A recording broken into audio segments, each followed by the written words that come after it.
नमस्कार मित्रांनो, सध्या चालू असलेल्या 2024 मधल्या T20 वर्ल्ड कपमध्ये एक नवीन गोष्ट आपल्याला पाहायला मिळाली आहे.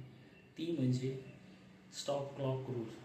हा रूल बहुतेक आपल्याला नवीनच आहे, कारण पूर्वी हे नव्हता रूल. हा T20 वर्ल्ड कपमध्ये इंट्रोड्यूस केलेला आहे हा रूल, आणि ह्या रूल एप्रिलपासून ICCने लागू केलेला आहे. ह्या रूलबद्दल आपल्याला काही माहिती आहे का मित्रांनो? हा जो रूल आहे, ह्या रूलबद्दल जर सांगायचं झालं तर हे रूल असा आहे, एखादी फिल्डिंग करणारी टीम आहे, जी त्या फिल्डिंग करणाऱ्या टीमला आधीचा ओव्हर संपल्यानंतर शेवटचा बॉल पडतो, त्याच्यानंतर नवीन पहिला बॉल सुरू होण्याआधी ह्या दोघांमधला जो अंतर आहे त्याला तो अंतर ठरवून दिलेला आहे. तो अंतर म्हणजे 60 सेकंद.